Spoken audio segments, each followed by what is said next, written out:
ve? Ahora sí. Sí, ok. Estas burbujas de nitrógeno que están disueltas en la sangre se van a acumular y se van a bloquear los capilares y las arteriolas y nos van a provocar la necrosis. Como ya les comenté, pues es más común en profesiones, por ejemplo, en los buzos y también en personas obesas. Y Y en esto astronautas. se dice que por... Buzos y ¿Mande? astronautas. Buzos y astronautas. Ok. Y bueno, este es el disbarismo. También va a ser por enfermedad de Gaucher. Como les comentaba, esta es poco frecuente, pero pues es importante mencionarla. Dosis de corticoides en lupus eritematoso por la vasculitis y por radiación, que este nos va a ocasionar necrosis directa de los osteoblastos. De las secundarias, que como vamos a ver ahorita adelante la clasificación, de las secundarias del adulto, de las más frecuentes son por corticoides, en personas que requieren larga temporada de tratamiento, como en el lupus o en la artritis reumatoide. ¿Sí, Gary? Ok. Bueno, ahora les voy a explicar el mecanismo de la lesión celular y la reparación del hueso necrótico. En el aspecto morfológico vamos a tener dos maneras en que se puede presentar. Puede ser en un infarto medular, que se va a referir a la zona metafisaria y diafisaria. Esta, como la imagen que tenemos aquí a la izquierda, va a ser de disposición en mosaico. Nos va a afectar al hueso esponjoso y la médula ósea. Es el área aquí que está apuntando la flechita blanca en la parte de la tibia. Y en el infarto epifisario yuxtaarticular nos va a dar una morfología triangular, como se ve en la imagen de la derecha. La zona necrótica va a tener el centro en la epífisis y la base se va a dirigir hacia la zona del hueso y la placa subcondral.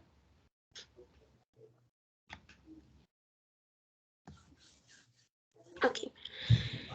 En la muerte celular vamos a distinguir varias etapas.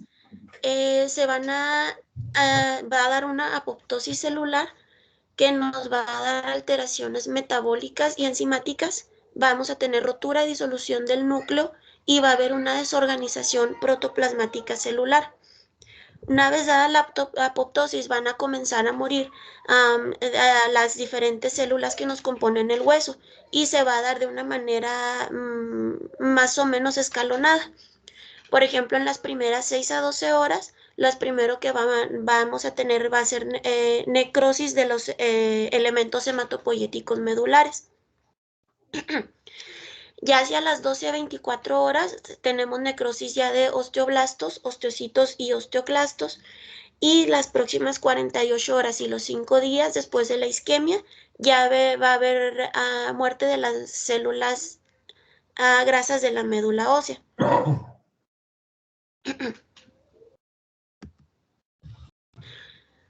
La patogénesis se va a dividir en cuatro fases.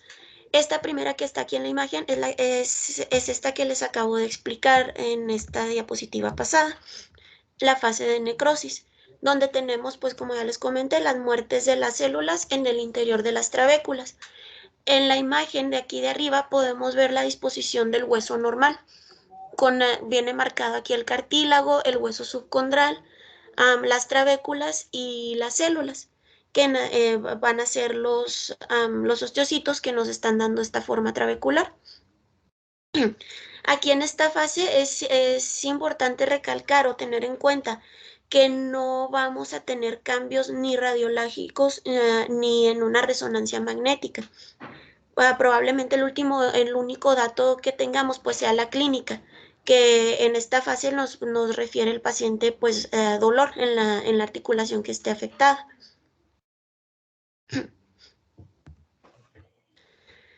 En la fase de reparación, aquí va a comenzar un proceso de osteogénesis, en donde las células mesenquimales se empiezan a diferenciar entre osteoclastos y osteoblastos. Y aquí es donde podemos empezar a ver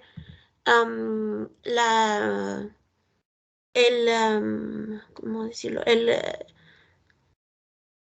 las principales manifestaciones radiológicas se nos van a dar aquí por una diferencia de densidades entre la zona A y la zona B, que es la que se ve aquí en la imagen. Lo que va a pasar es que en la zona A están actuando los osteoblastos, que están tratando de, bueno, no, se está formando hueso nuevo sobre las trabéculas que tenemos ya necróticas, que es la zona B. En la zona B están actuando los osteoclastos, mientras que en la zona A están actuando los osteoblastos. Esto nos va a provocar una diferencia de resistencia en el hueso y nos va a llevar a la siguiente fase, que es una fractura subcondral. Y como les comento aquí, ya radiológicamente ya vamos a poder ver un aumento de densidad que va a corresponder a la zona A contra una baja densidad, que va a ser la zona de necrosis, como se puede ver aquí en la imagen. En esta radiología de cadera, aquí podemos ver ya dentro aquí del círculo rojo, podemos ver ya la diferencia de las densidades.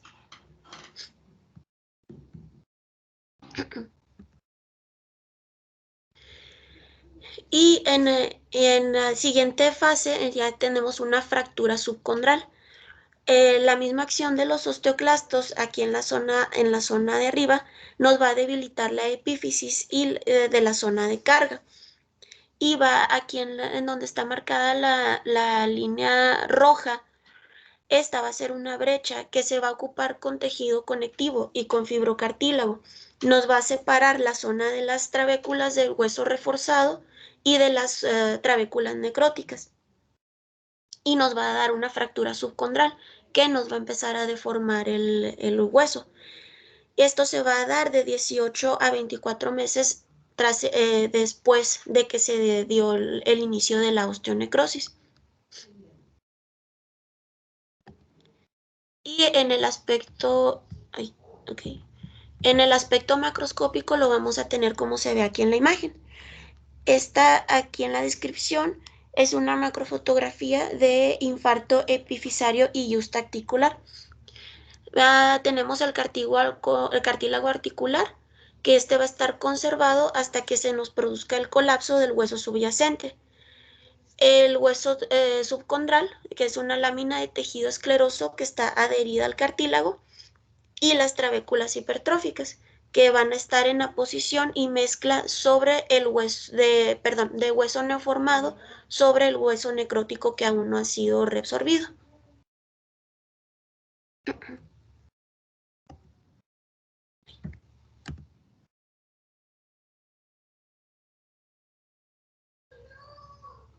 Muy bien, dentro de los métodos diagnósticos vamos a tener estos cuatro, perdón. El primero es la radiografía convencional. Este va a ser un método diagnóstico tardío que está basado en la diferencia que existe entre la densidad de esclerosis del hueso necrótico que aún no es reabsorbido y la del hueso osteoporótico que aún es viable y está adyacente. Después tenemos la tomografía computarizada. Este pues nos va a permitir valorar lo que es la presencia, la localización y la extensión del colapso óseo. Tenemos también la resonancia magnética, que es un método muy sensible para el diagnóstico precoz de la necrosis ósea isquémica, ya que nos va a permitir identificar mediante la diferencia de densidad de hidrogeniones los cambios químicos y el edema de la médula ósea en más del 50% de los casos, y también nos va a ayudar a identificar las alteraciones fisiarias. Y por último, tenemos la biopsia ósea, que es la forma definitiva de diagnosticar la necrosis ósea y de conocer en la etapa que se encuentra. Sin embargo, su inconveniente es que se trata de un método invasivo.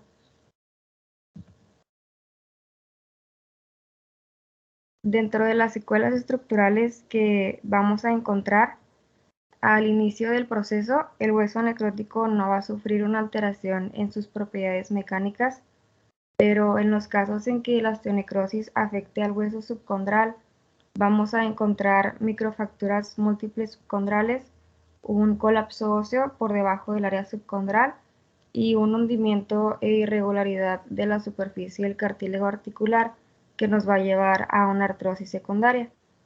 Estas microfracturas y colapso óseo se pueden producir por trabéculas subcondrales con orientación perpendicular a la superficie articular que no van a presentar reparación. También por una reabsorción del hueso subcondral en la periferia de la zona necrótica que nos va a llevar a un hueso osteoporótico, y por un aumento de las fuerzas de estrés en la zona de transición entre la isquemia y la hiperemia, o sea, entre las zonas del hueso avascular y de la parte que está en revascularización.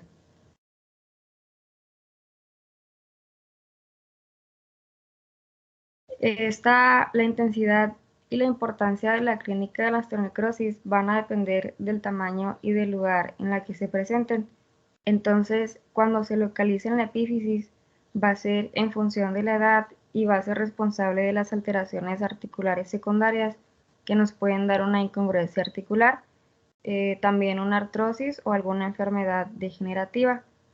Si esta osteonecrosis afecta al hueso subcondral y al cartílago articular epifisiario, se presenta un mayor riesgo de producir procesos degenerativos articulares y un desprendimiento completo del fragmento osteocondral, dándonos un artrolito o un cuerpo libre articular.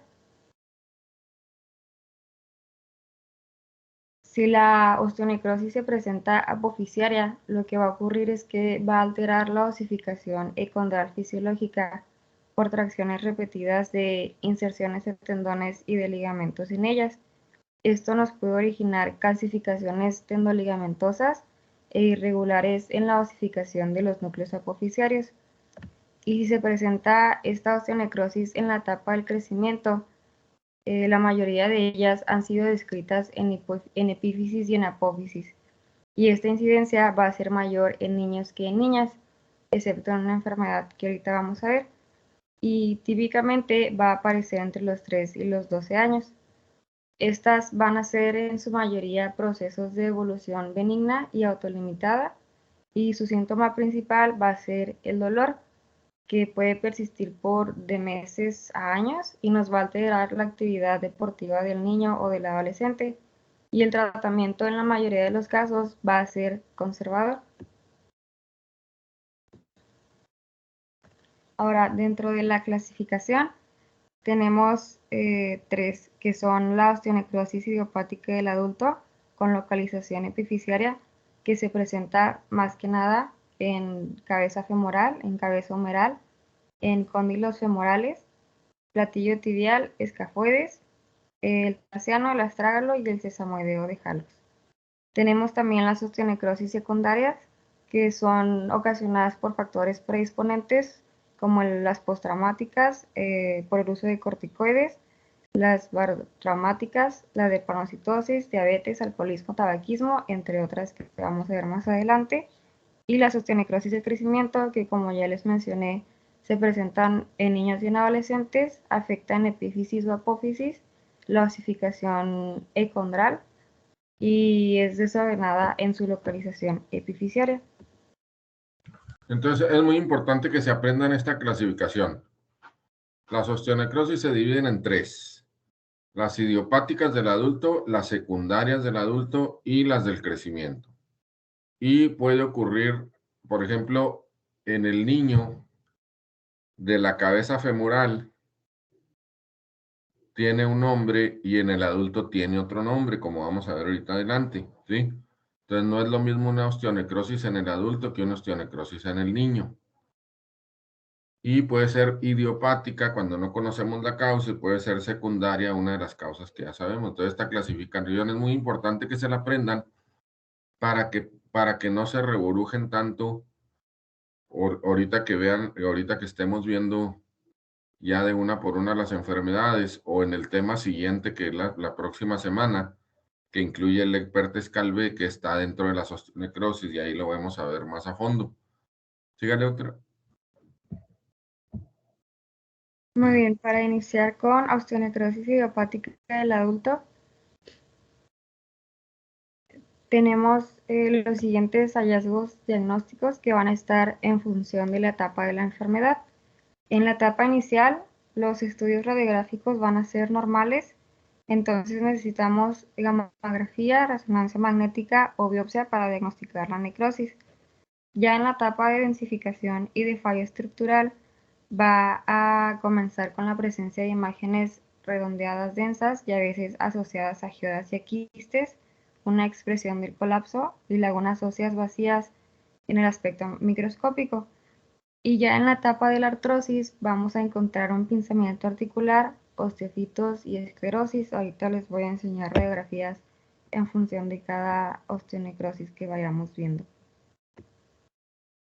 Vamos a iniciar con la osteonecrosis de cabeza femoral, que es la más frecuente idiopática en el adulto.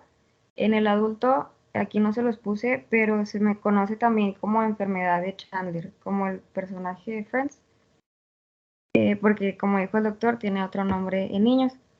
Esta osteonecrosis de cabeza femoral afecta sobre todo a hombres jóvenes que tengan entre 30 y 40 años de edad y cursa con síntomas inespecíficos. Al inicio la afectación suele ser unilateral, pero tiene un progreso hacia la bilateralidad en un 72% de los casos. En esta osteonecrosis, el predictor de imagen más importante del colapso articular se va a relacionar con el volumen de la cabeza femoral que esté afectado. O sea que si hay un porcentaje de afectación de más del 25 al 50%, hay más probabilidad de que ocurra un colapso.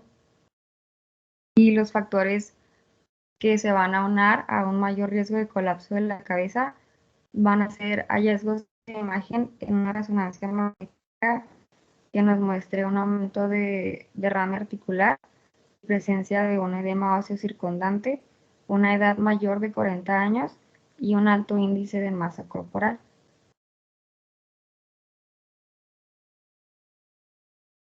En las radiografías vamos a encontrar áreas parchadas de esclerosis y ya en estadios más avanzados vamos a encontrar irregularidad, fragmentación o colapso de la cabeza. La resonancia magnética es la prueba de imagen más sensible y específica para su diagnóstico y nos puede detectar el signo típico que se conoce como signo de doble línea y que tiene que ver con lo que ahorita nos explicó Ale. Ahorita lo vamos a ver en una imagen. Este signo nos delimita el hueso necrótico del hueso que aún está normal y es característico de todas las osteonecrosis. También el edema óseo adyacente se va a relacionar con el dolor y el riesgo de colapso y nos va a dar los rasgos característicos de estadios avanzados. En esta foto, bueno, en esta radiografía simple de cadera, en la flecha señala un área de esclerosis subcondral que está en la cabeza femoral, que nos habla sobre la zona de daño, y en la imagen B, que es la resonancia magnética, la flecha está señalando igual el área de la necrosis avascular, y como pueden observar, pues se perdió la esfericidad de la cabeza femoral y está afectando más o menos la mitad, el 50% de lo que es esa superficie articular. Y luego le das a la siguiente, por favor. Entonces, doctora, la principal secuela de una necrosis epifisiaria, ¿cuál es? Pues va a ser el desarrollo de la artrosis. De la artrosis ¿por qué? Por el colapso Por y la deformidad, pérdida por de... deformidad en la cabeza, Ajá. secundaria al colapso, ¿verdad? Se necrosa, se colapsa y luego el hueso sana, pero ya cuando sana ya está deforme, ¿sí? ¿Qué debemos hacer? Tratar de evitar en lo posible la deformidad, que eso lo vamos a ver en tratamiento. ¿Sigue? Ok, y en esta imagen podemos, del lado izquierdo está mejor señalado lo que es el signo de la doble línea. Si pueden ver, las flechas cortitas, pues, y las más gorditas, están señalando a lo que es una línea externa hipodensa. Y la interna, que es la de la línea larga, se conoce como la línea hiperdensa. Entonces, esta es la delimitación entre lo que es el hueso normal y el hueso necrótico. y es de nuevo es el signo de doble línea que es característico para todas las osteonecrosis.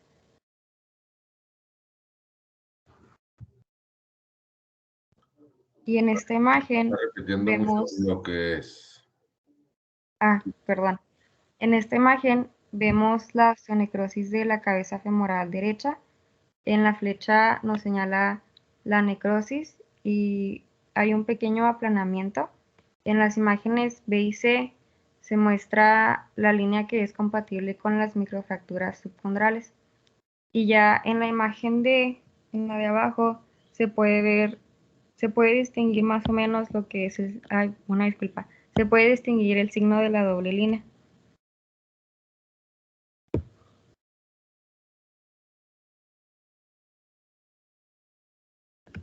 Dentro de la etiología están las necrosis. A ver, doctora, regrésese.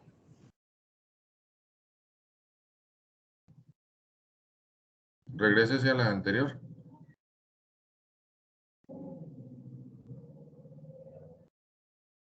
Porque ahí nos está hablando de lesiones subcondrales, pero la flecha está señalando otra cosa, no está señalando la zona subcondral. ¿No se puede regresar?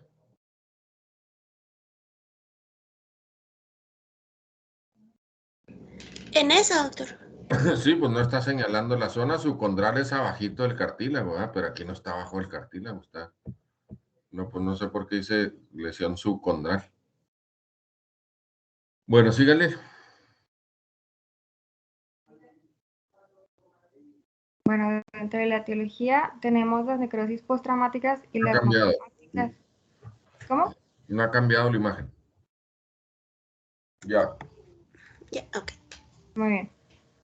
La postraumática en su mayoría va a ser por fractura de cadera en un 10 a 64%. En segundo lugar, por una luxación de cadera en un 26%. Y por último, en la epifisiólisis de adolescentes en un 12-15%. Y las no traumáticas incluyen algunas que ya nos mencionó Ale al principio, como la radioterapia, la quimioterapia, los corticoides, el alcohol, hemoglobinopatías, tabaco, embarazo.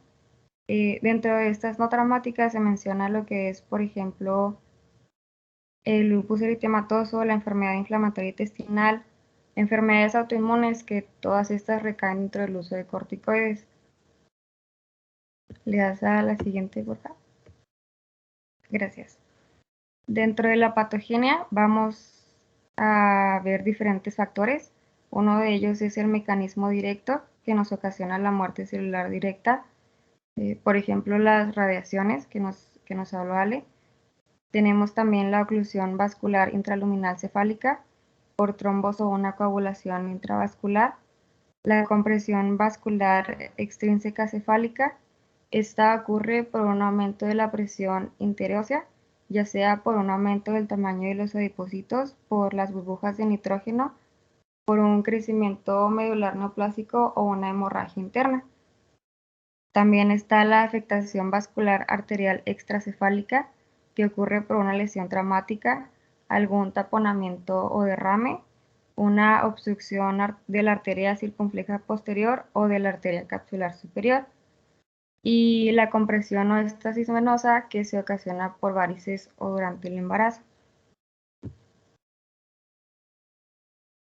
Dentro de la clínica, muchos, incluso la mayoría, son asintomáticos y el síntoma más común va a ser el dolor en la ingle, que está en relación con el edema óseo, con una mayor o menor impotencia funcional y cojera. A la exploración puede aparecer una limitación dolorosa a la rotación interna y esto debe hacernos sospechar de la existencia ya de un colapso. El 70% de los casos va a presentarse ya bilateral y un 15% van a presentar otras necrosis. Para su diagnóstico tenemos que identificar si son traumáticas o traumáticas. Si son traumáticas, se recomienda realizar venografía, teografía, Doppler o resonancia magnética, esto para buscar la viabilidad del hueso. Y si son atraumáticas, menciona la radiografía convencional como primer paso, Sin embargo, como ya lo mencionamos, los cambios van a aparecer meses después, ya cuando hay quistes, esclerosis y lo que se conoce como signo de crescent line o de luna media, que también lo vamos a ver en otra imagen, que nos habla de que ya existe este colapso subcondral del segmento necrótico. Tenemos también, mira, aquí está. No, sí, está bien. Esta imagen pues es el signo de crescent line o de media luna, como señalan las flechas. Es una imagen muy pequeña, pero se puede observar mejor del lado derecho, donde están las flechas. Se ve como esta zona un poco más hipodensa. Nos habla de que ya está el colapso subcondral.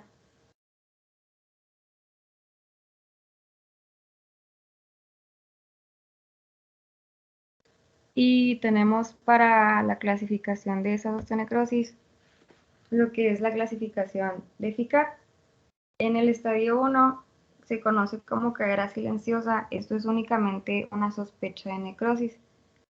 En el estadio 2 el paciente ya es sintomático, sin embargo la radiografía es normal o tiene cambios mínimos. Puede haber osteolisis, una pérdida de definición o un borramiento del patrón trabecular. En el estadio 2 hay una esclerosis difusa. Vamos a ver descalcificación, lisis, quistes, un moteado, también el contorno de la cabeza y un espacio articular normales todavía. En el estadio 3 ya vemos este signo de crescent sign y un aplastamiento de la cabeza femoral donde ya se perdió la esfericidad. La línea interarticular va a estar preservada y no va a haber pinzamiento, pero vamos a poder observar un secuestro óseo, y un colapso del secuestro sobre la cabeza. Y ya en el estadio 4 va a haber un aplastamiento cefálico, un pinzamiento articular y un colapso de la cabeza. También vamos a encontrar pérdida del cartílago articular y el desarrollo de osteofitos acetabulares. Esta imagen es una imagen de los 4 estadios de esta clasificación. En el primero pues se observa normal. En el segundo está el área osteopénica en la región subcondral. En el tercero ya hay cambios escleróticos y se menciona que ya hay un pequeño colapso cortical. Y ya en el cuarto podemos observar que está completamente deforme la cabeza femoral y que tiene también cambios acetabulares.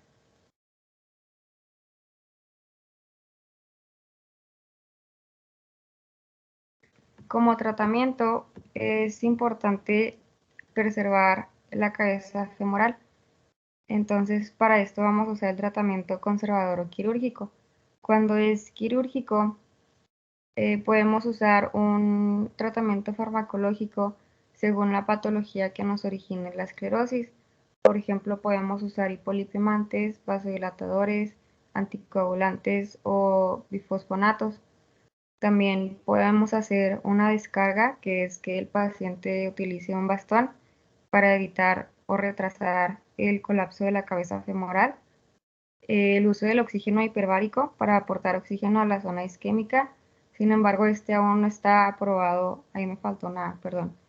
Aún no está aprobado al 100%, se mencionó nada más en ciertos artículos que tuvo una tasa de éxito, pero que no es oficial.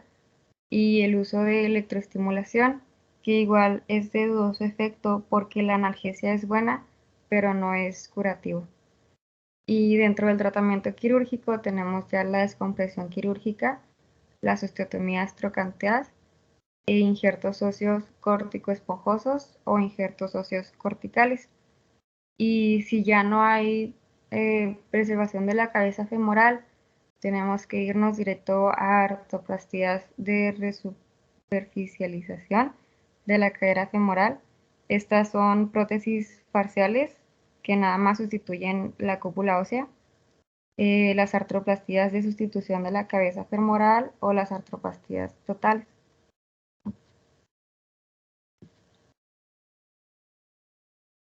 Muy bien, ahora la osteonecrosis de la cabeza humeral.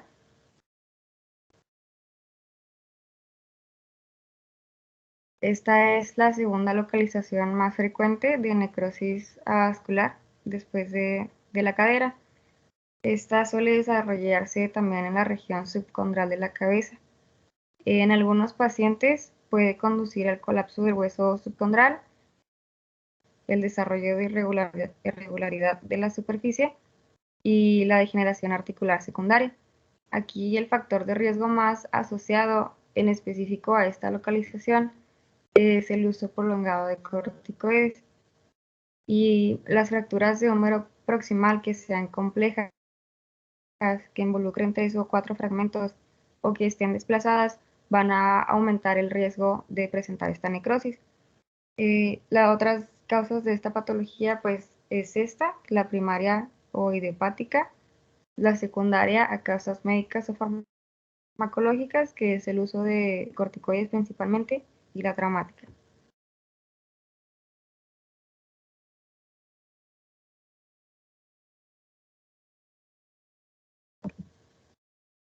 Tenemos la clasificación de Cruz. Esta también fue modificada por Fihat y divide la osteonecrosis en 5 grupos.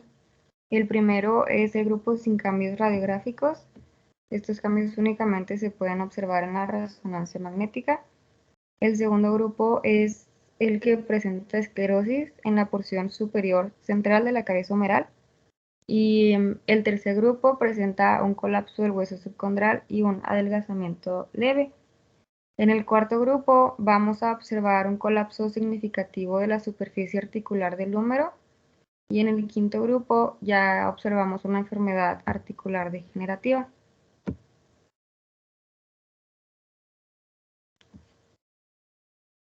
Esta foto es de una necrosis avascular en estadio 5.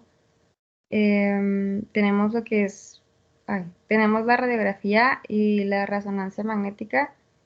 Se observa un poquito mejor en la imagen de abajo en la resonancia, donde ya se afectó la mitad de la cabeza humeral y por lo mismo ya se afectó el uso de la superficie articular. También podemos ver que ya se perdió esa esfericidad de la cabeza y que hay un colapso donde está la flecha específicamente, se muestra el colapso subcondral y la extensión del edema asociado.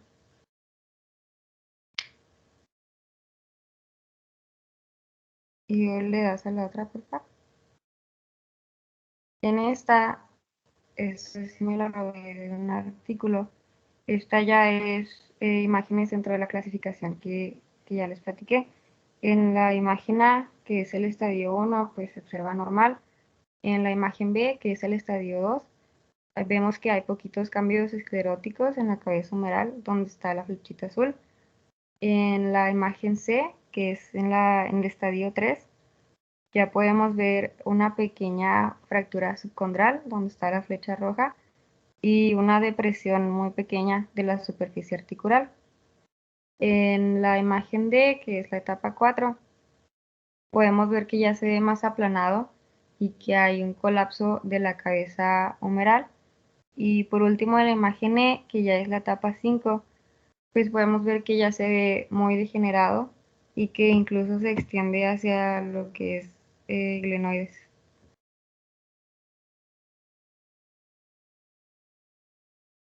¿Hasta aquí tienen alguna duda?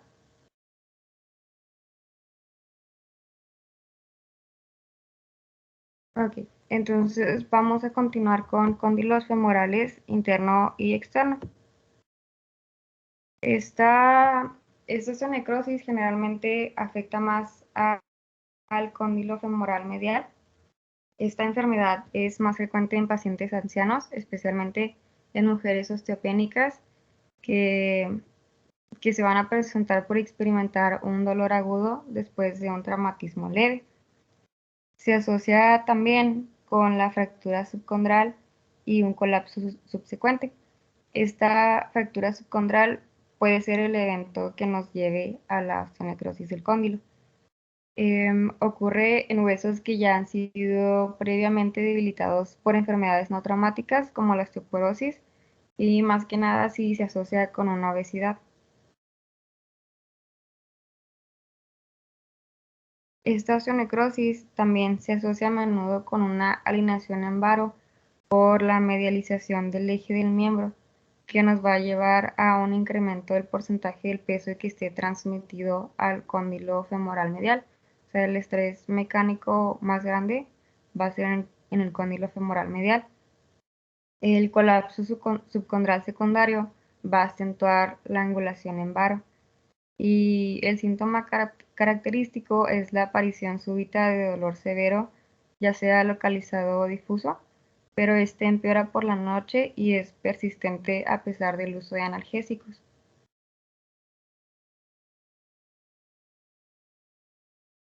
Esta imagen es de un caso clínico de una mujer de 63 años, creo, que acudió al médico por un dolor súbito en rodilla. Entonces, en la radiografía, donde está la flecha, se puede ver una pequeñita hiperdensidad. En las imágenes B y C, pues ya podemos observar los cambios óseos con edema del cóndilo y la pequeña fractura subcondral.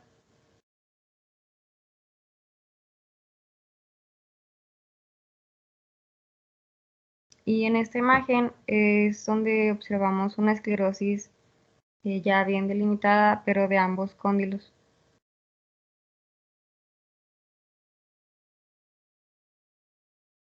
Ahora, la osteonecrosis de platillo tibial, el libro lo menciona como uno de los más comunes, pero los artículos dicen que no, que en realidad es rara. Y en ocasiones se confunde con la enfermedad degenerativa de los meniscos. Los síntomas y signos van a ser muy similares a los de la osteonecrosis del cóndilo femoral medial, y en la mayoría de los casos el proceso cursa con dolor en la parte interna de la rodilla, que es de inicio agudo, siguiendo con un curso autolimitado. Entonces va a haber una mejoría al cabo de 6 a 12 meses.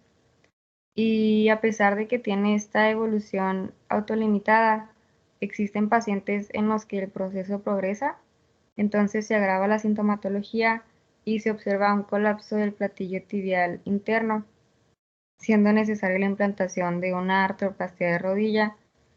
Y como hay una ausencia de hallazgos radiográficos significativos en los primeros estadios, es más probable que este diagnóstico se realice cuando ya evolucionó hasta la artrosis femorotibial.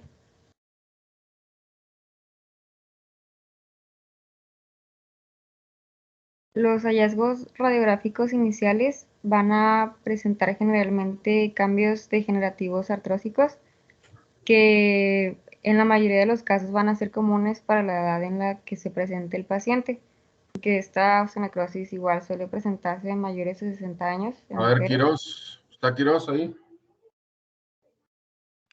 Sí, doctor. ¿Cómo se llama esta enfermedad? Es osteonecrosis del platillo tibial. No, más específico.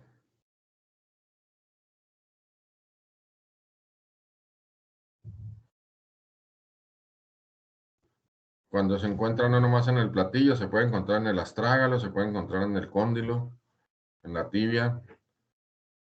¿Y cómo se llama? Regrésese, doctora, hasta donde dice cómo se llama. Se están perdiendo.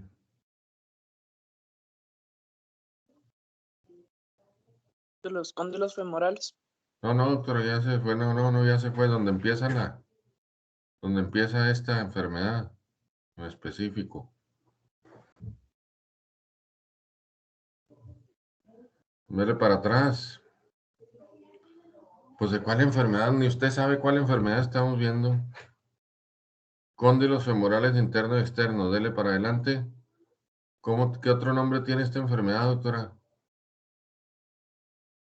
La osteonecrosis de rodilla. No, otra. A ver. ¿Está hablando de la pura rodilla o de la disecante? No, la No, disecante es más adelante.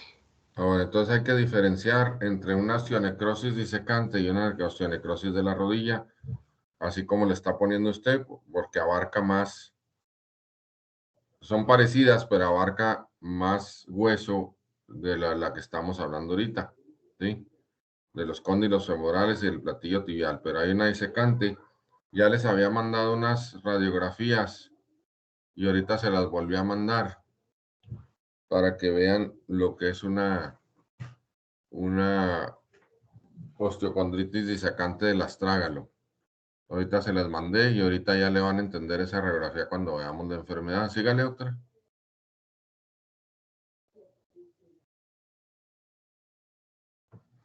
ok. Y en esta radiografía, esta es de una mujer de 72 años.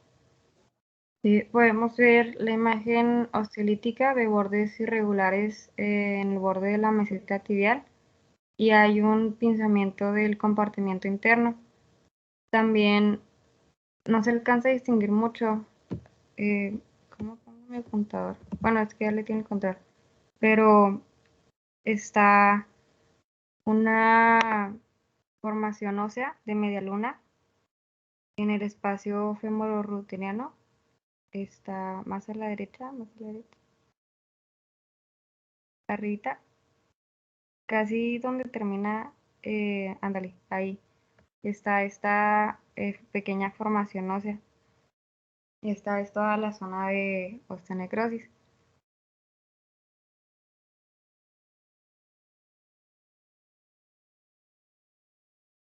Y esta resonancia magnética, que es de la misma paciente, donde ya se puede ver mejor el colapso en la parte medial de la meseta tibial. Y igual podemos observar que los meniscos pues ya tienen cambios degenerativos, pero esto lo relacionan más con la edad en la que tiene la paciente, no tanto con la osteonecrosis. Lo importante aquí pues, es el colapso de la parte medial.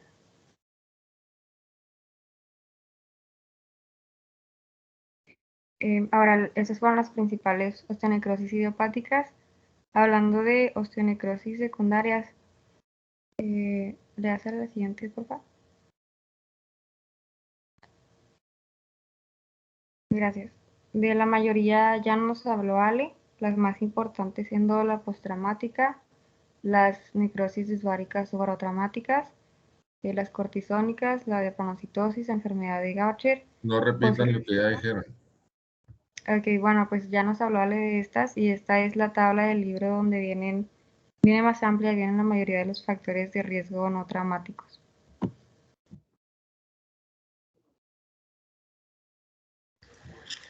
Ok, y entramos ya a las osteonecrosis del crecimiento.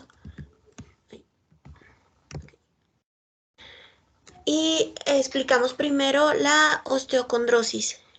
Estas van a ser alteraciones no infecciosas y no inflamatorias del crecimiento y se van a dar en diferentes centros de osificación. Se van a producir durante el periodo de máxima actividad en el desarrollo. Estas son de etiología desconocida y van a diferir en su localización anatómica, en la evolución y en el pronóstico. En la clasificación tenemos dos descripciones, la patogénica, que está hecha por Resnick, y la de localización, que está hecha por Seifert.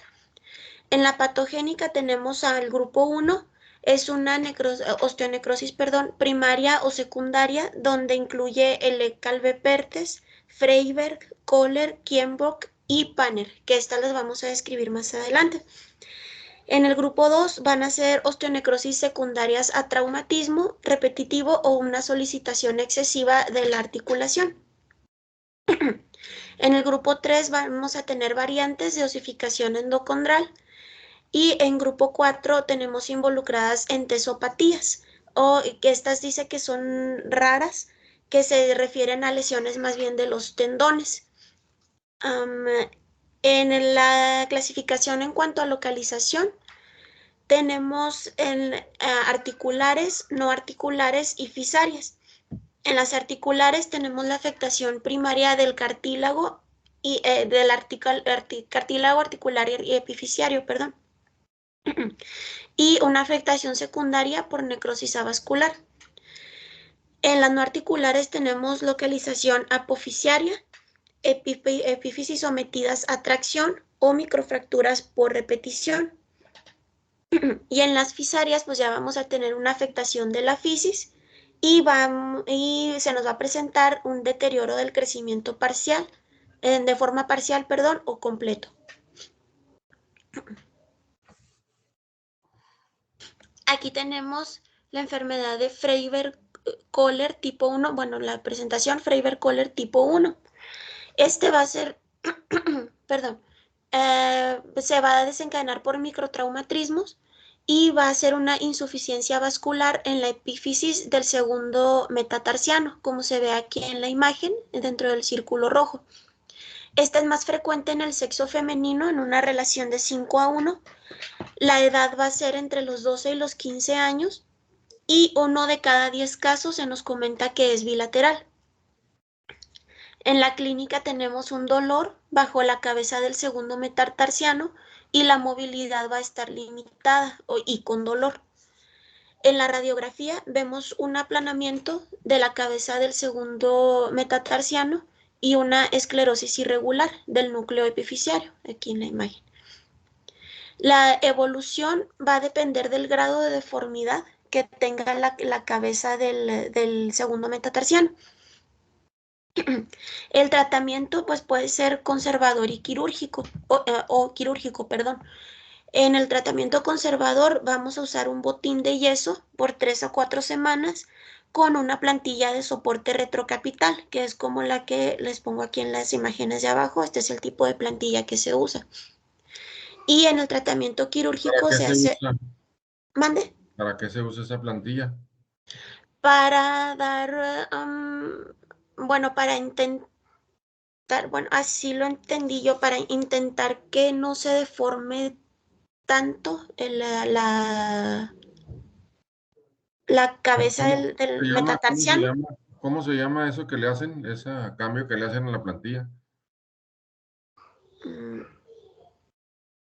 Barra o ¿Este? soporte retrocapital, sí. Ok. ¿Para qué sirve? Este es para apoyar para apoyar el área de la cabeza que se está No, aplanando. no. ¿Por qué Entonces se no lo llama entendí. retrocapital? Porque está detrás, bueno, va a apoyar detrás de la Apoya cabeza. por detrás de la cabeza, ¿sí? Ajá, sí. Entonces evita que la cabeza haga presión sobre el piso. Ah, ¿Sí? ok. Sí, lo entendí mal, perdón. Ok. Y bueno, el tratamiento quirúrgico va a ser la osteotomía metatarsiana subcapital. De este procedimiento sí busqué algún tipo de video o algo, pero la verdad no vi ninguno que se viera así claro. Bueno, síguele. Ok, sí. Eso es poco frecuente, generalmente requiere tratamiento conservador. Acuérdense que estas enfermedades son autolimitadas. Se necrosa y Sí. luego vuelve a su forma. Bueno, no a su forma, vuelve a calcificarse. A veces quedan muy deformes, ¿verdad? Ok, y tenemos aquí la enfermedad de Koller tipo 1. Esta va a ser una osteocondrosis del hueso escafoides del tarso. Esta va a ser secundaria a también microtraumatismos y retraso de la osificación.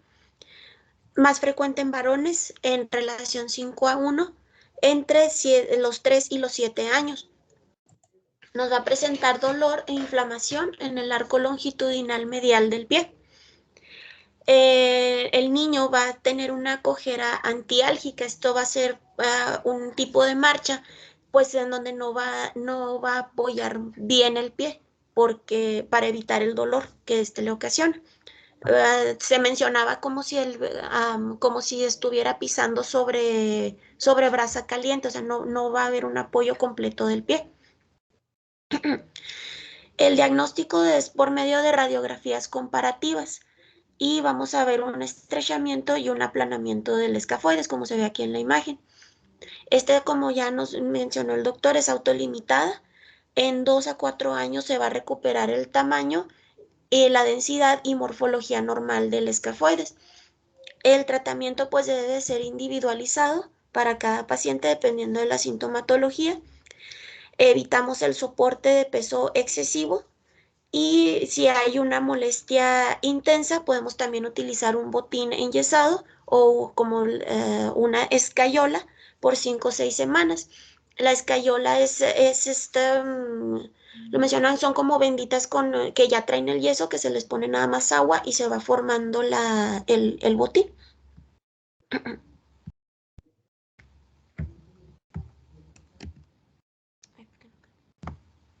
Ahí está.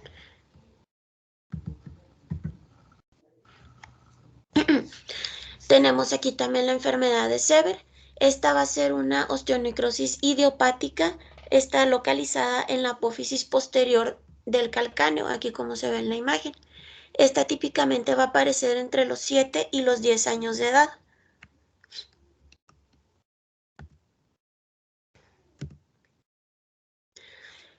En la clínica tenemos que es un dolor localizado en la región posterior y lateral del talón.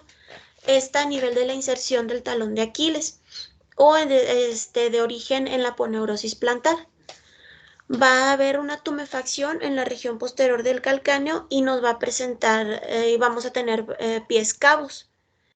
Los criterios diagnósticos se van a hacer igual que con la enfermedad de Kohler. Los cambios se deben detectar en un hueso previamente normal, que esto se hace con radiografías comparativas. Vamos a tener alteraciones de reabsorción y osificación que deben ser compatibles con las de osteonecrosis y deben existir manifestaciones clínicas. El diagnóstico pues también lo hacemos por la radiografía. La apófisis posterior del calcáneo va a estar irregular y esclerótica en comparación con la del otro calcáneo.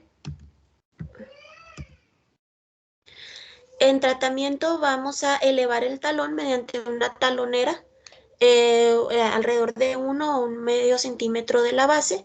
Y si los síntomas son muy intensos, también se puede usar un botín de yeso por 4 a 6 semanas. También va a ser autolimitada y autorresolutiva al concluir el crecimiento en la adolescencia. Y pues en esta tenemos hacer un diagnóstico diferencial con talalgia posterior del adolescente, fractura por fatiga del calcáneo, en una bursitis calcánea, infección piógena del calcáneo o una tenosinovitis del tendón de Aquiles.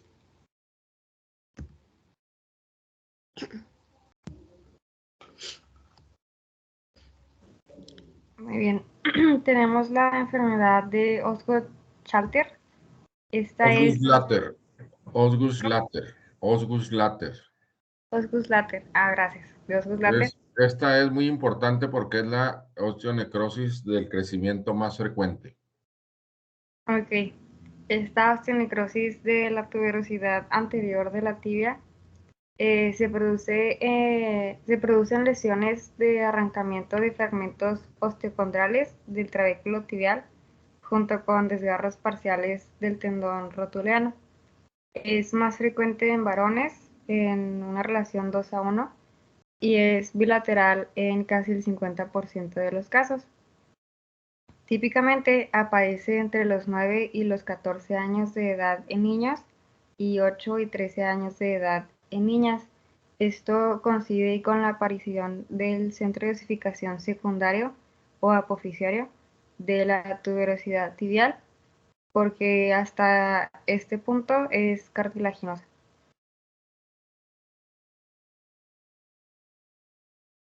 Dentro de su etiología están los traumatismos de tracción repetidos por continuas tracciones violentas del cuádriceps, lo que nos va a ocasionar una fractura osteocondral extraarticular por avulsión, que va a incluir un fragmento del centro de osificación secundario de esta tuberosidad anterior y el cartílago anterior de la tuberosidad.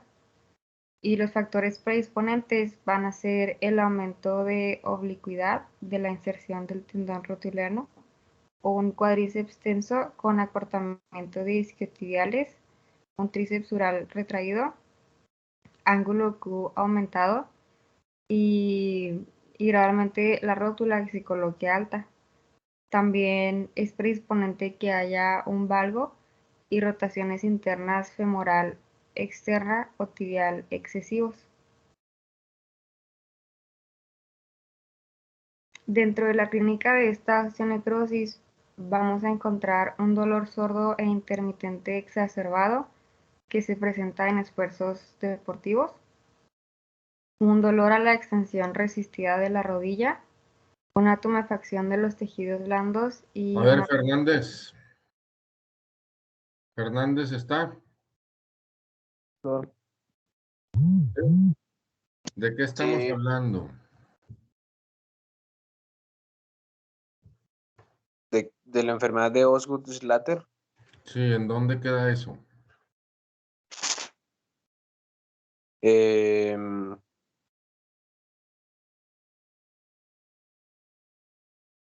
en la tuberosidad anterior de la tibia.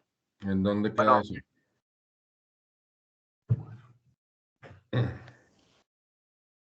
como pues en la tuberosidad anterior de la tibia. ¿Quién se inserta ahí? El tendón rotuliano. Muy bien. Doctora, ya les he dicho que en cuanto empiecen una plática presenten una imagen.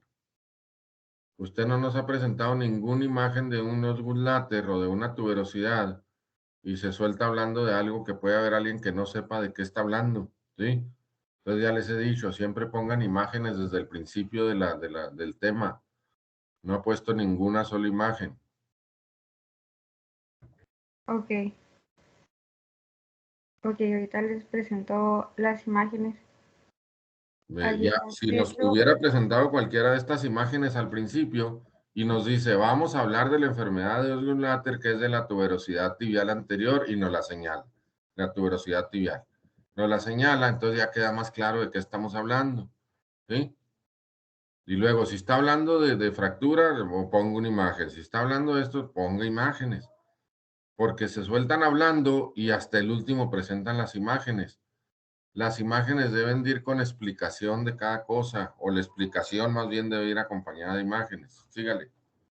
Ok, pues de hecho esta imagen me sirve para hablarles sobre la radiografía. Esta dice que siempre hay que solicitarla, pero más que nada para descartar diagnósticos diferenciales como una bursitis o algún tumor que se debe pedir en proyección lateral y ya que tardíamente puede aparecer en la porción superior de la tuberosidad tibial un osículo, que es lo que nos señala la flechita de la imagen del lado izquierdo.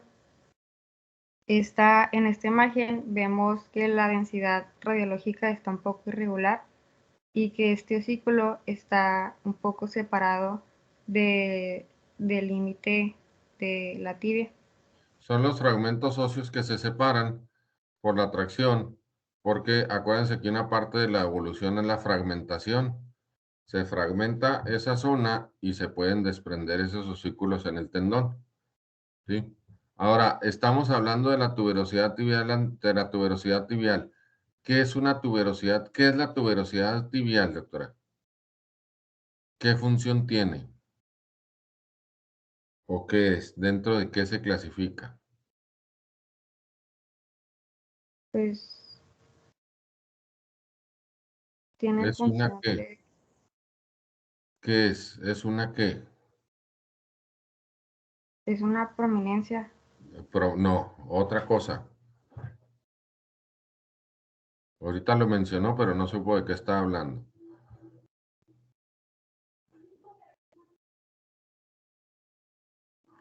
¿Cómo se llaman? ¿Así se llaman en anatomía prominencias? A ver, alguien que sepa. ¿Para qué sirve?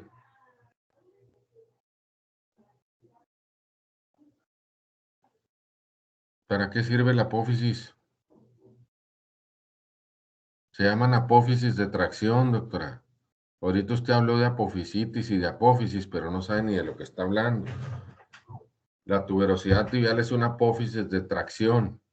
¿Quién la tracciona? El tendón rotuliano. Y tiene un centro secundario de osificación.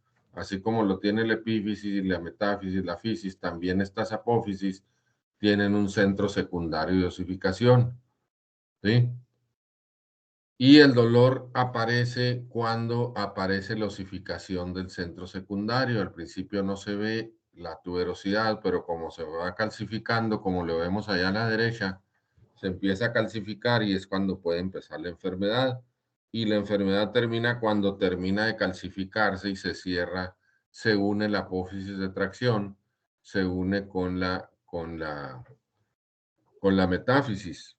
Si se fijan, en la radiografía del lado derecho, la fisis se continúa hacia esa apófisis, ¿sí? Bueno, más la otra radiografía. Ahí vean cómo la fisis se continúa, ¿sí? Pero los centros secundarios de osificación son diferentes. Ahora, señalen la radiografía del medio, ¿dónde está el centro de osificación? Ese, no. El centro de osificación de la tuberosidad. No, de la tuberosidad. Esa es. Ahora, vean la diferencia entre ese centro y el del lado derecho. ¿Cuál es la diferencia? Quita el puntero. ¿Cuál es la diferencia?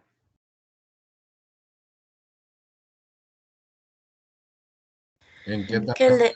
La cortical. ¿Eh? ¿Cómo está a qué diferencia hay entre esas dos? Pues la fragmentación. Ahí vemos, señale ahí los pedacitos de hueso que están ahí, esos fragmentos. Esa es la fragmentación que después se pueden convertir, que se convierte en osículos, ¿sí? Bueno, sígale. Y luego, en esta imagen, vemos donde están las flechas delgadas, en las tres imágenes, en ABC, es de igual la fragmentación de la espina tibial. Y en las imágenes No, la de espina tibial es otra, doctora. La espina tibial está dentro de la articulación. ok, perdón, vemos la fragmentación que ya nos mencionaba el doctor. De la tuberosidad tibial, no de la Ajá. espina. Y en las imágenes de la resonancia magnética, en las flechas gruesas, que son cambios inflamatorios de la grasa de Hoffa. La grasa de Hoffa es la grasa que está por detrás del tendón rotuliano.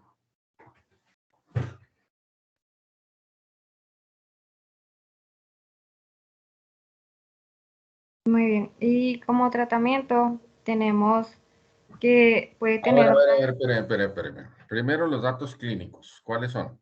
Repítanos.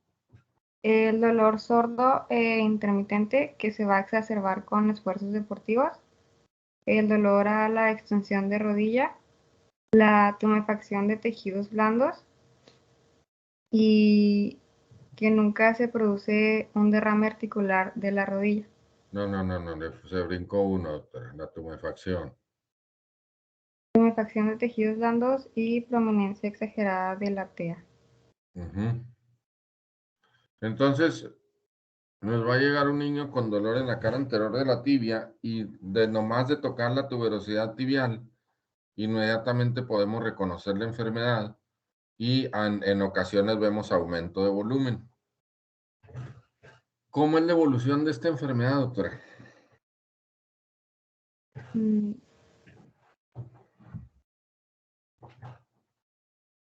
Solo sé que tiene una resolución espontánea. Sí, se soluciona hasta que ya termina la etapa de crecimiento, como a los 16 años más o menos, ¿sí? Pero, mientras, ¿qué va a pasar con este niño? ¿Le va a estar doliendo siempre o qué va a pasar?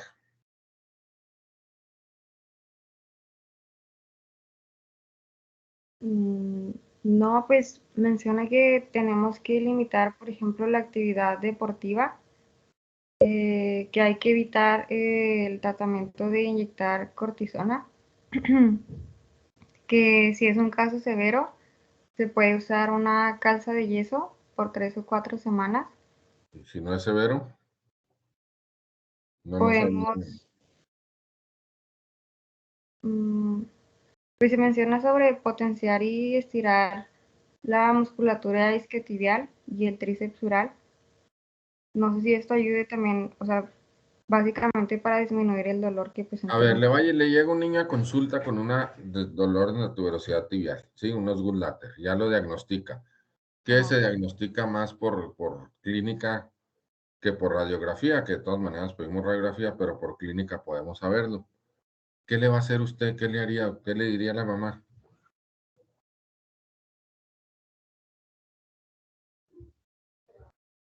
Que hay que limitar la actividad. Sí. Mm,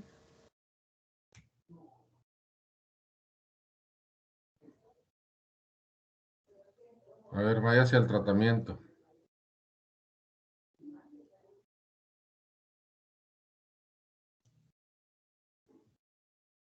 ¿Nomás eso trae? sí,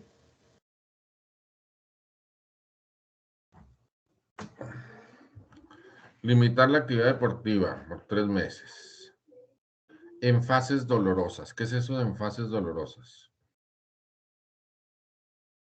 pues cuando el paciente presente un dolor más abrupto. Entonces, ¿el dolor no se le quita hasta que termina la enfermedad a los 16 años o cuándo? Pues no, o sea, por eso menciona que durante las fases de dolor hay Por eso le que, estoy preguntando, ¿cuál es la evolución de la enfermedad, doctora? O sea, la mamá le va a preguntar, ¿toda la vida le va a doler hasta que acabe su fase de crecimiento o qué va a pasar?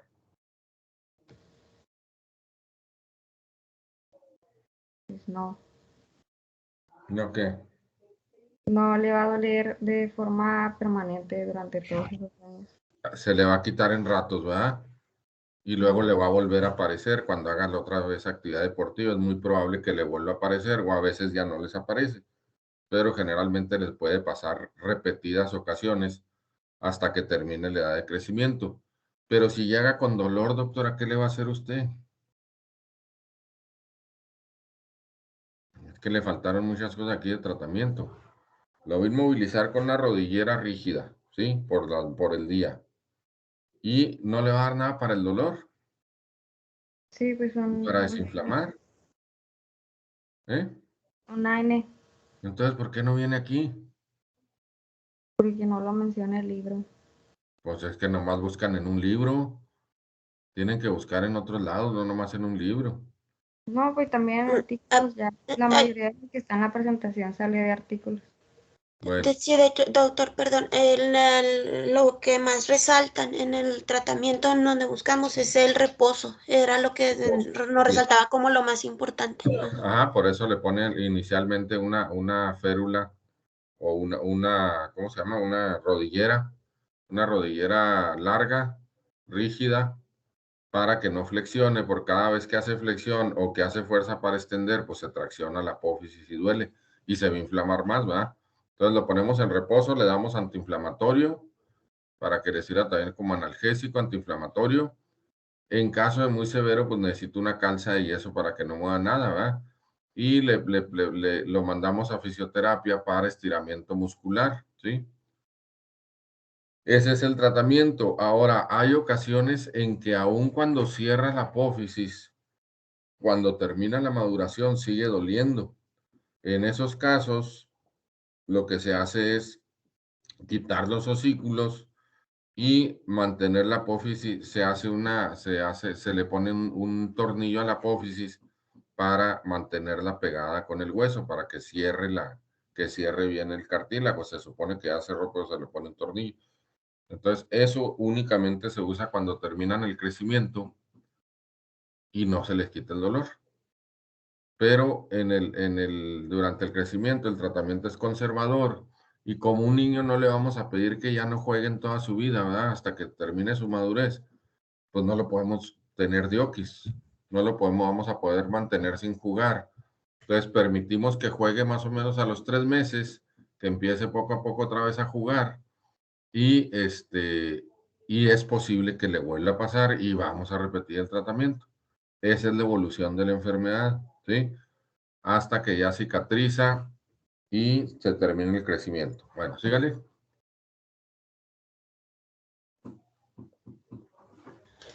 Y bueno, esta la incluimos como nos comentó el doctor al principio. Esta va a ser necrosis aséptica idiopática de la cabeza del fémur, pero esta Lecalve-Pertes es de presentación en niños. En Es el el, próximo tema del próximo miércoles vamos a ver esta enfermedad más a fondo. Ahorita nomás la vamos a ver así superficialmente porque entra de sí, la osteonecrosis. Entonces nomás menciona rápidamente y en la sí, sí, próxima lo vemos rápido. Digo, lo vemos más a sí, fondo. sí, es esta diapositiva nada más, es para mencionarla nada más. Ajá. Entre los 5 y los 10 años de edad se va a presentar más frecuentemente en varones y nos va a dar dolor en la articulación a la marcha, y va a ser de inicio gradual y va a ser de progresión lenta. Y pues aquí está en la imagen, en el círculo rojo, podemos ver la afectación de la cabeza femoral. El tratamiento pues se da en reposo en cama prolongado. Se pueden usar cabestrillos, escayolas y férulas en la abducción para contener la cabeza femoral. Ahí está. Y seguimos dentro de las osteonecrosis de crecimiento, pero ahora hablamos de las osteocondritis. Estas van a ser lesiones del cartílago articular que consisten en roturas superficiales o profundas del cartílago que nos van a afectar el hueso subcondral, aquí como se ve en la imagen, nos van a generar edema, líneas de fractura y en ocasiones necrosis y el hundimiento de hueso. ¿Las clasifican dentro de las del crecimiento? Sí. Porque esto también aparece en adultos, ¿eh? Ok. Esto puede ser secundario también a una fractura de tobillo o otros problemas. No nada más hay osteocondritis disecante en el crecimiento. Ok, es que donde... Esa radiografía que les acabo de mandar, revísenla ya en su WhatsApp. Es de una persona que operamos hace 3 semanas, pero ella fue una osteocondritis posterior a un esguince de tobillo, ¿sí? Entonces no sé por qué las ponen dentro del crecimiento. Sí, de hecho sí nos confundimos un poquito ahí, doctor, porque sí, pues en la clasificación sí la manejan dentro de las de crecimiento. Sí, está raro. Bueno, sígale. Ok. Esto nos va a dar una necrosis avascular del hueso subcondral y nos va a provocar una malasia y fibrilación del cartílago articular. Con Es esto una malasia. un reblandecimiento del cartílago, y la Ajá. fibrilación se refiere a que se va a presentar como en forma de hilos. No sé si lo explico bien. Sí, nos va a dar una... Sí, el cartílago en vez de estar uniforme se va a ver como si se ¿Fibrilación fuera deshilando. o ¿Vale? fragmentación? Está hablando de fibrilación o fragmentación. No lo describía como una fibrilación. Bueno, sí, es como pelusa. Ajá.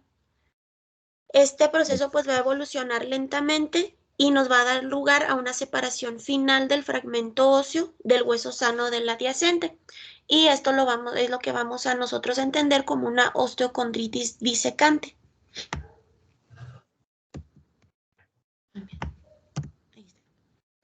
En las primeras etapas, regrésese. Sí. En las primeras etapas, el fragmento va a estar en la etapa 1 y 2 por resonancia.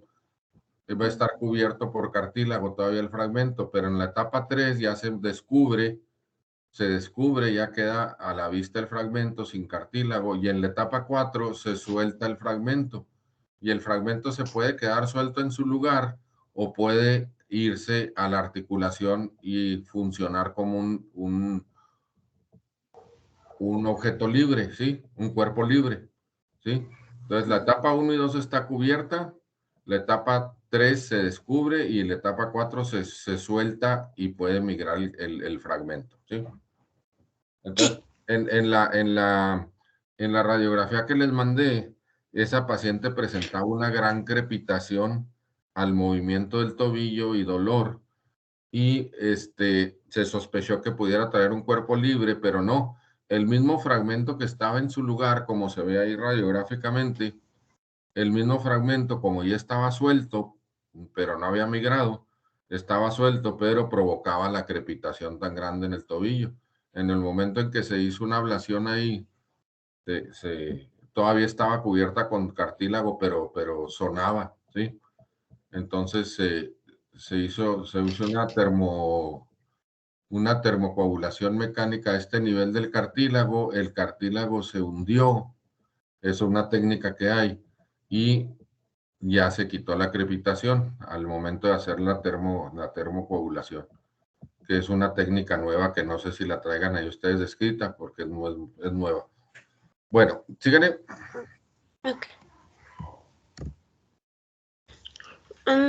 Ok.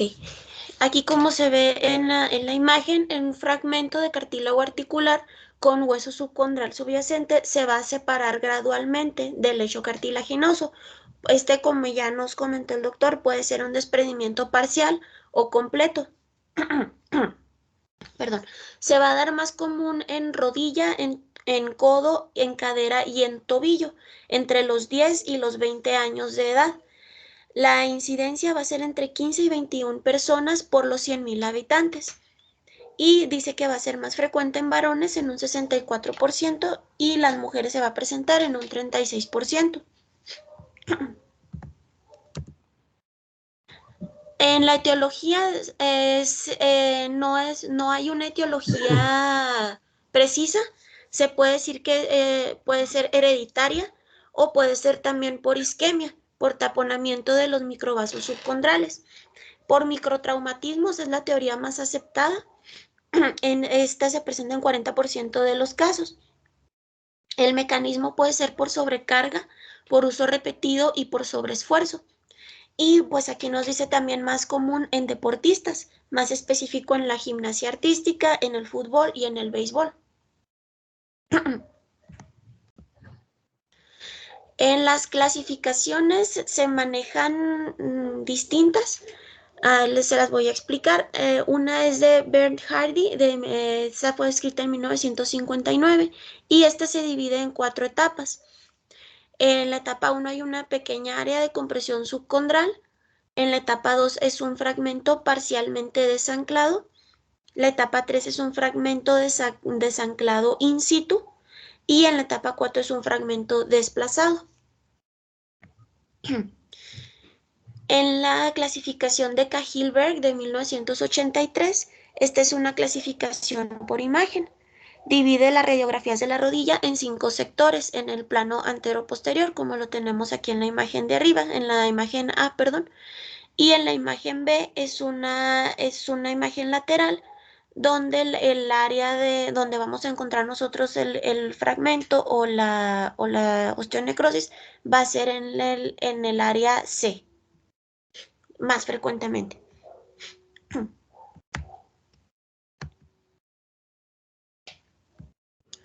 La clasificación de Nelson de 1990, esta hace más referencia hacia una interpretación de la resonancia magnética.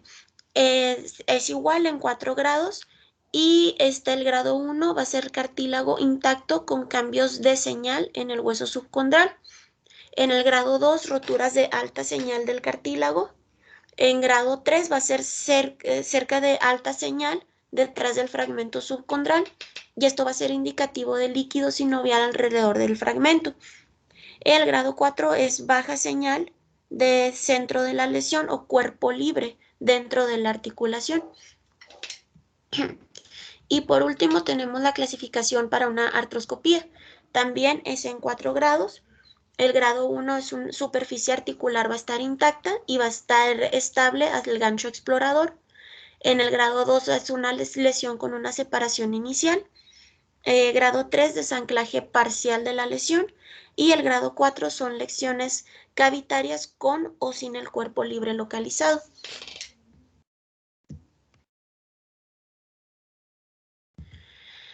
En la clínica tenemos que también el dolor es el síntoma principal.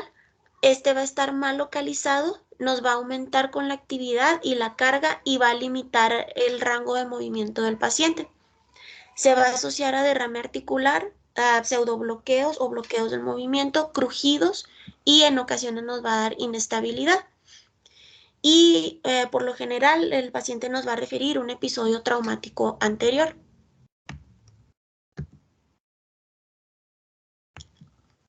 El diagnóstico pues se hace por medio de las radiografías.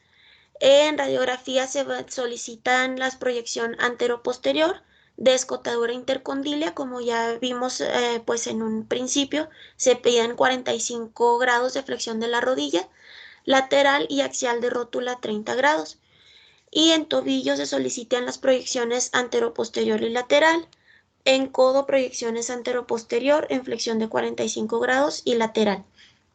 Se puede usar también gammagrafía. En esta vamos a ver una captación isotópica incrementada. Y la resonancia se usa más bien para calcular el tamaño de la osteonecrosis, establecer el pronóstico, de la osteocondritis, perdón, para establecer el pronóstico y el tratamiento y para valorar la estabilidad frente a la inestabilidad. Se dice que, por ejemplo, es estable si el fragmento todavía está, si no se ha desplazado el fragmento. Ya cuando esté desplazado ya estamos hablando de una lesión inestable. Y en la artroscopía va a ser nuestro gold standard para el diagnóstico. Este nos va a permitir la palpación y visualizar pues en directo y evaluar si tenemos una lesión estable o una lesión inestable. Y, ok.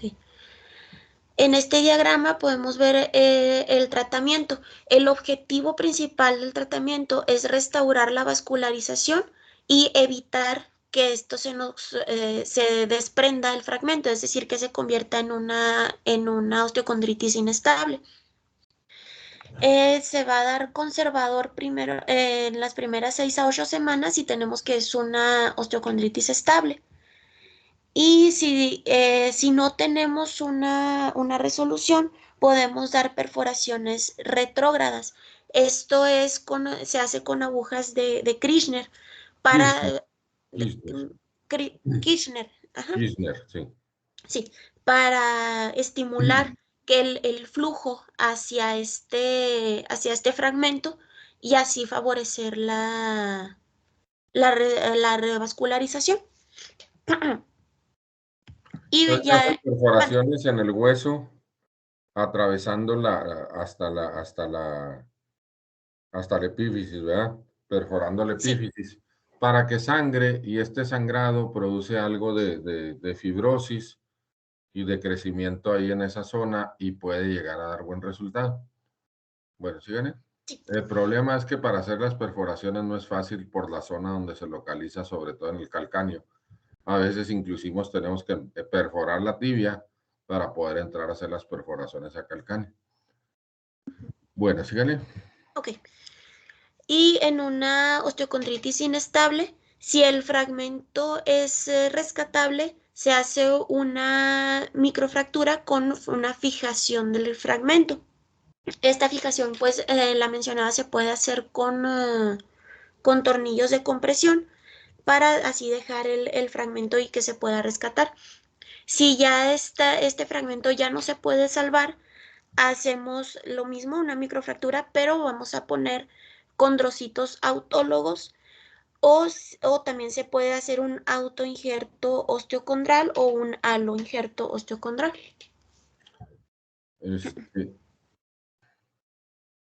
Busquen ahí en internet mosaicoplastía. A ver, déjame.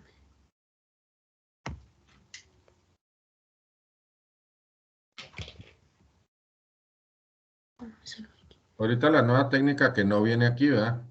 Es hacer una No, termocoagulación sobre el cartílago. Se retrae el cartílago, va a producir una fibrosis y eso nos ayuda a que el fragmento vuelva a pegar. Pero no es No es muy nueva esa técnica. Ok. A ver, busquen.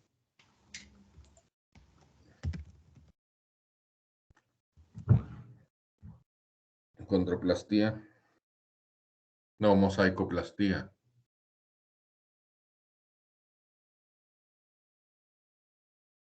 Póngalo en imágenes.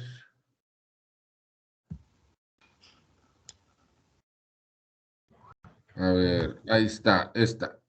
La tercera, Ay, no, ¿cuál? esta. Bueno, ¿Esta? cualquiera de esas, cualquiera de esas.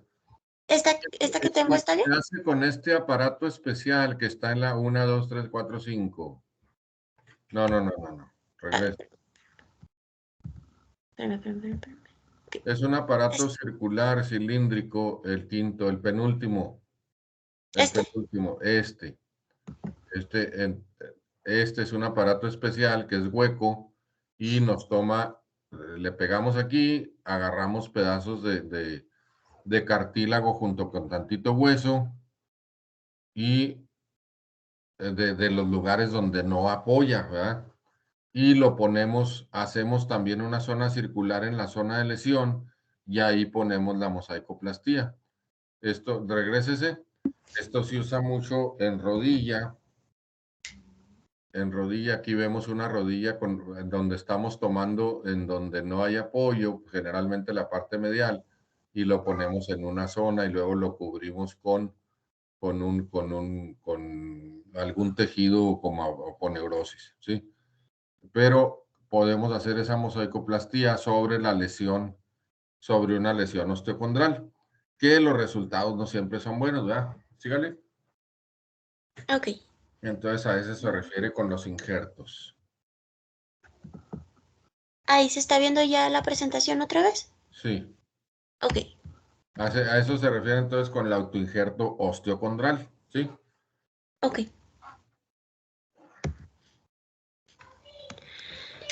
Y bueno, el tratamiento. Si tenemos una lesión estable, se va a reducir la actividad deportiva. Podemos poner una ortesis en rodilla, tobillo y codo por 6 meses. Dice que el dolor va a desaparecer en alrededor de 6 a 10 semanas. Podemos dar pues analgesia junto con las ortesis. Y pues como ya les comenté, las perforaciones retrógradas no transarticulares. Ay, qué- Y en una inestable, pues se hace cirugía de salvamiento, que es extirpar el fragmento y regularizar el hecho. Y una fijación de fragmento. Y si son insalvables, pues es el fragmento que ya no está viable o que ya está desprendido. Y aquí se hace una microfractura y se hace un relleno de fragmento óseo autólogo. Ujú. Muy bien. Ya en el postoperatorio y en el retorno, el manejo postoperatorio, en cuanto a la rodilla, se aconseja entre 4 semanas y 90 días en descarga. El tobillo, 6 semanas en descarga o 4 semanas con yeso y otras 2 semanas con ortesis semirrígida de tobillo. En codo, 2 a 3 semanas de inmovilización, postoperatoria. Y pues las recomendaciones para el retorno a la actividad deportiva en rodilla se hacen 4 o 6 meses después, en tobillo 5 a 6 meses y en codo de 6 a 8 meses. El pronóstico pues es entre 4 y el 32% e incluso hay autores que manejan hasta el 92% de las osteocondritis disecantes nos van a evolucionar hacia una artrosis. Mm. Y por nuestra parte sería todo. A ver, entonces, doctora, no me fijé si Sí. presentó las de la mano, osteonecrosis en la mano y el crecimiento. No, en la mano no incluí. La más frecuente es la de Kienbock. La de Kienbock es No, en la mano no. bueno. Las podemos, no sé si quiera que las agregue para, no sé, la próxima clase. Vamos, no, busquen ahorita en el Ok, internet de una sí. vez. Busque osteonecrosis A ver si viene una lista. Nomás así, osteonecrosis. Ok. Pero póngale donde dice todo. Ajá. A ver. Dele para abajo.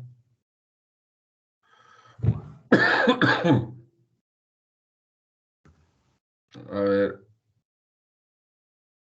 Nomás que no. ¿Cómo lo buscaremos? Osteonecrosis.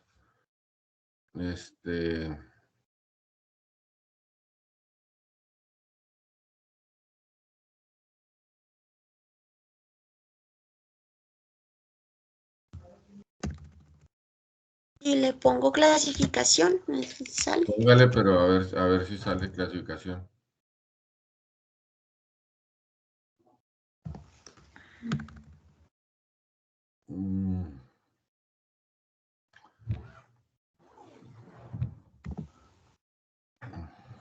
Ay. Bueno, ¿qué es? No, donde vengan nombres. ¿Cómo se llama cuando le ponen un nombre a algo?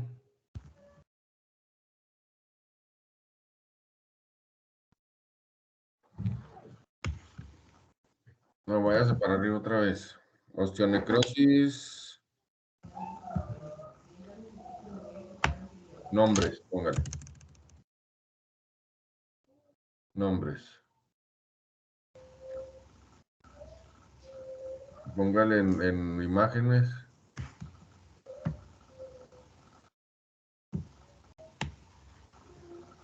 Dele para abajo. Uy, no.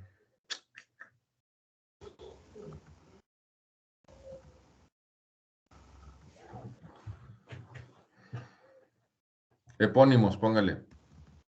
Osteonecrosis, epónimos.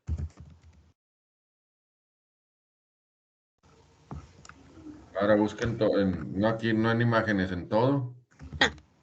A ver en todo si viene.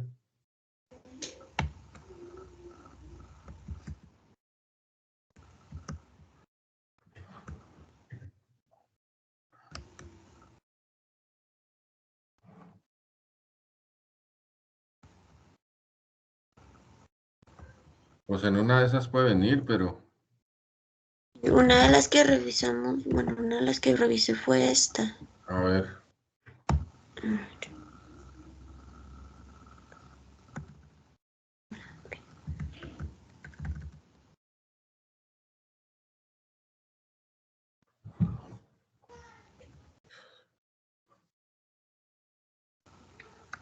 No, pero viene una lista de muchas, son muchas. Usted no presentó unas cuantas, pero son muchas. A ver, búsquenle porque son las del adulto y las del niño tienen diferentes nombres.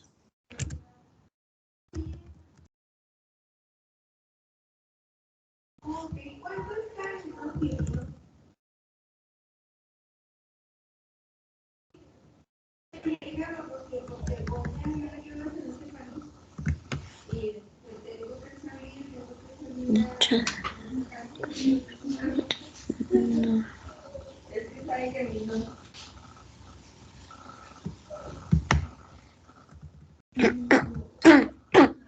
Perdón.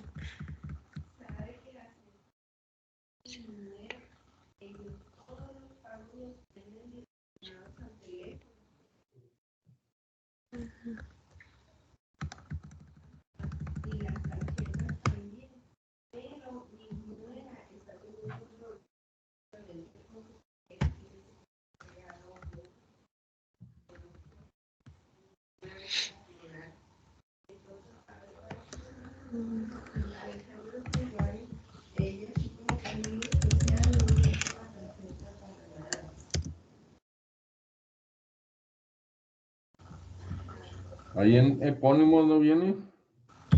Me salen, pues las que describimos son las que me salen de la cabeza femoral, de rodilla, de hombro. Aquí hay una de mandíbula. No, pero viene una lista. Aquí la tengo, la estoy viendo. Epónimo de la necrosis ósea avascular, póngale. Epónimo de la necrosis ósea vascular.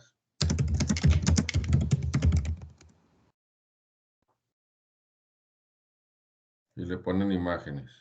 Ok. Oh, que le funciona. Dale para abajo a ver si viene. Porque aquí sí me aparece. Esta, la de Kienbock. No. Es una lista de todas. Mm, Dale para abajo, tiene que aparecer una lista.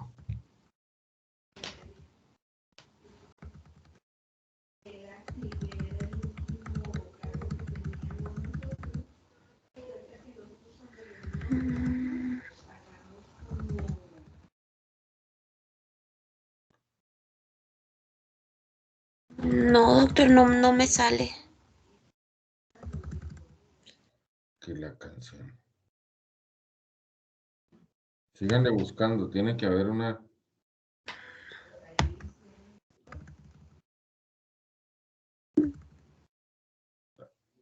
Tiene que haber una lista donde vengan todas las lesiones, todas las necrosis.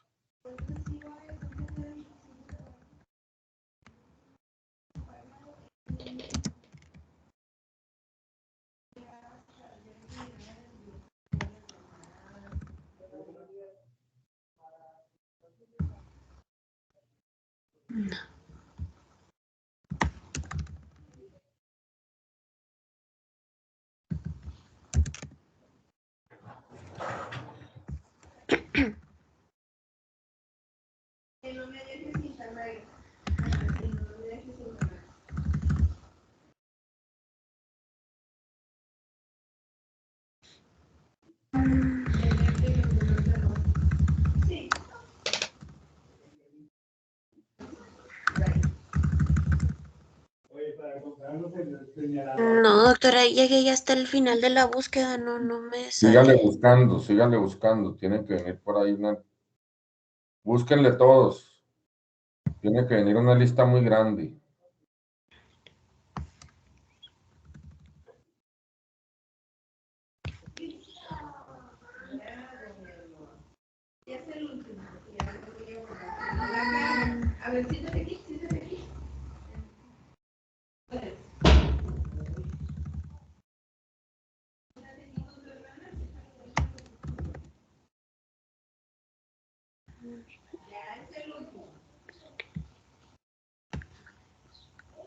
Ahí les mandé una donde mencionan, pero nomás las del adulto.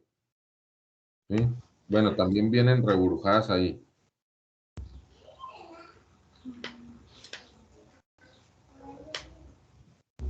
Vean en su WhatsApp. Sí. Nomás que ahí vienen rebujadas las del adulto y las del crecimiento y las del adulto. ¿Sí?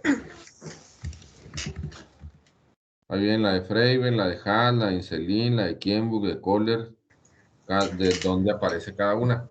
Entonces, de tarea les voy a dejar que busquen una lista, que hagan una lista de las del adulto y las del crecimiento, ¿sí? Para que las busquen en libros o en internet, porque sí son varias, no sé cuándo decirle exactamente cuánto, pero fácil son unas 20 diferentes. Entonces, para que tengan una idea de todas las necrosis que puede haber. Entonces, para la siguiente clase, una lista de las osteonecrosis, ¿de acuerdo? Con sus epónimos, ¿verdad? Que es lo importante, para que si les hablan de una enfermedad de Kienbock, una enfermedad de Sever, sepan más o menos de qué se trata, ¿verdad? ¿De acuerdo? Muy bien. Entonces, en la siguiente clase vamos a ver otro tema muy interesante, que son las patologías de la cadera en el niño.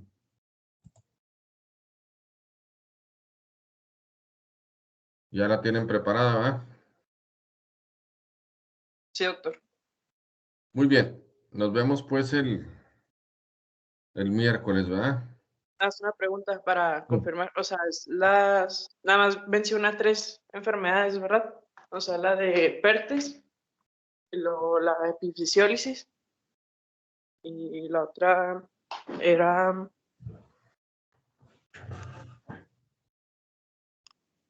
la de sinovitis transitoria de cadera.